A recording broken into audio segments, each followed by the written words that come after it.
Hey, y'all, Choice here. Thank you. Hey, y'all, Choice here. Thank you so much for joining me again for another session of Choice Spirit. Here, I just want to ask the question: What does it mean to be? What does it mean to be so gullible? To be gullible.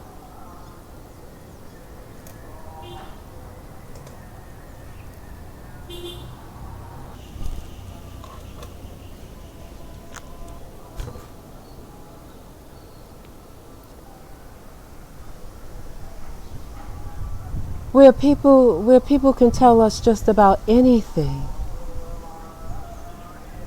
There's a word they call that when, like a man or a woman that stays in a relationship when they know they're being lied to and they don't feel worthy of the truth. They never get enough of they live with the lies because they don't believe they're worthy of the truth. Many people, and we as a people, not because of weakness, but because that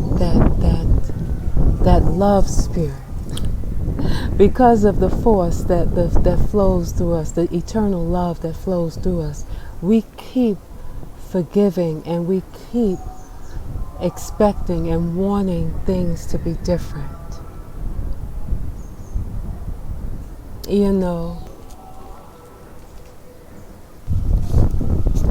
we keep wanting things to be different. We want people to do right by us. And I'm not talking about many of us who are acting out as a result of the treatment over the hundreds of years and the belief of the labels they have given us, where we now believe what they say about us. Any one of the labels that you want to give, where a people who know what it is to be that begins to label someone who isn't that.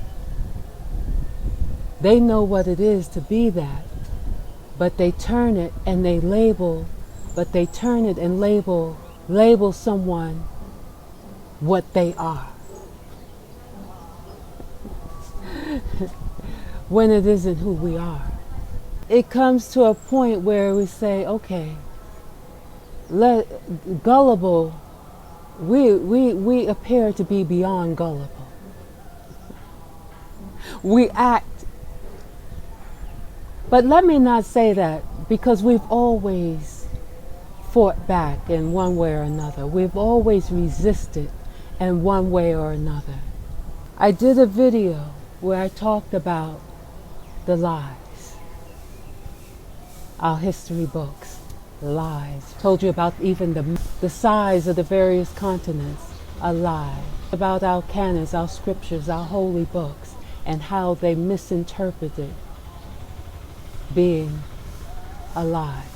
Our calendars, the way, how do we know what the real Sabbath is if we don't even know what the dates are?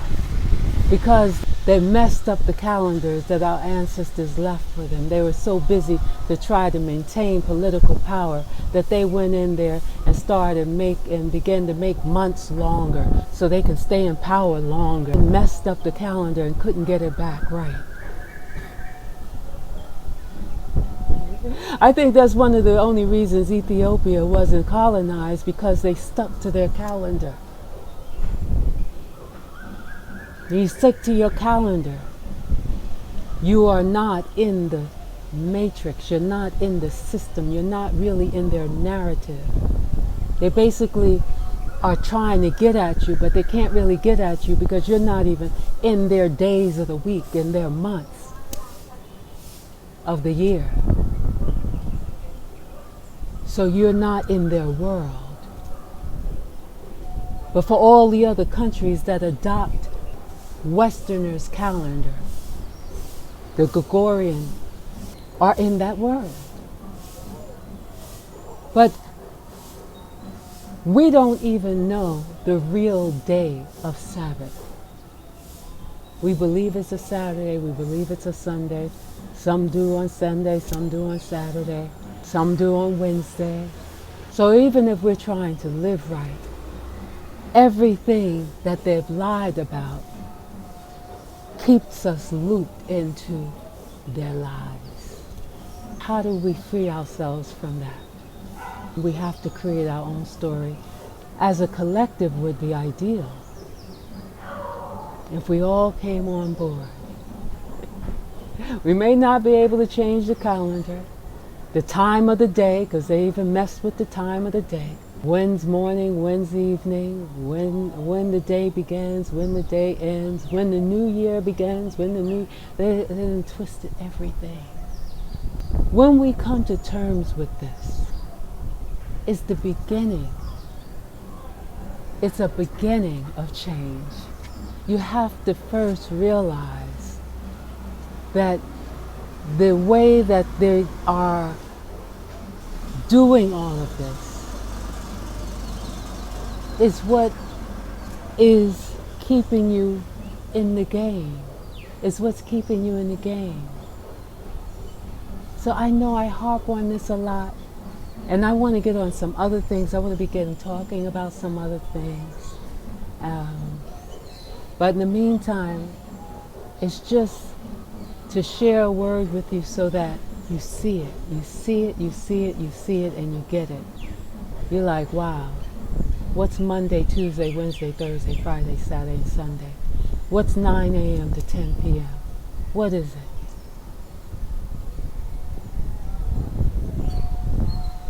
What's the map really saying? Where is Gaza Strip really on the map? Where's the true sacred land? Who are the original people? Is Egypt really began there, or did Egypt start in the south? Egypt is south.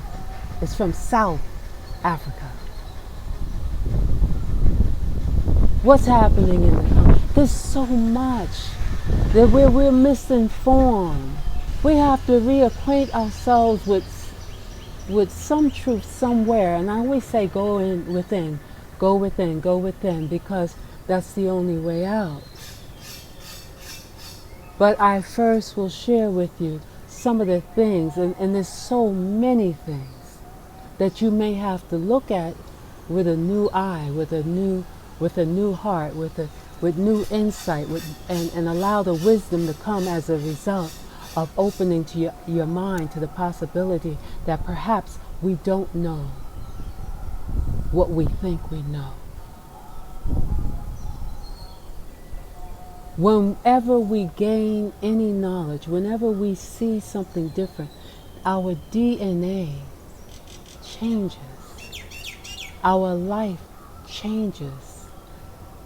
The pathways within our brain changes. The neuron connections within our mind changes. Everything changes. Our frequency changes.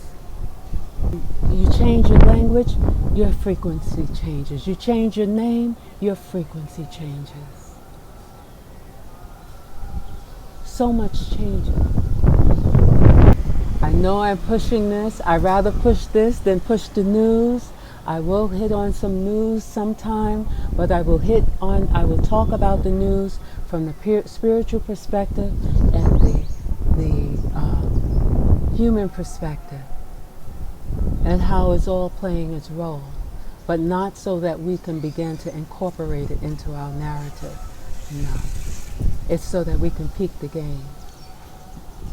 For real. So, Choice here, thank you so much for joining me again. And dare I say, Shakespeare may be the straw man of many of the stories that are written somewhere in the stones in Africa. He may be the straw man for many of those stories that he's so very well known for. Hey, people, peek the game. Everything we think we know is a lie. The only thing we know for sure is the eternal love that we be. Much love. Thank you so much for joining me again for another session of Choice Spirit. Namaste.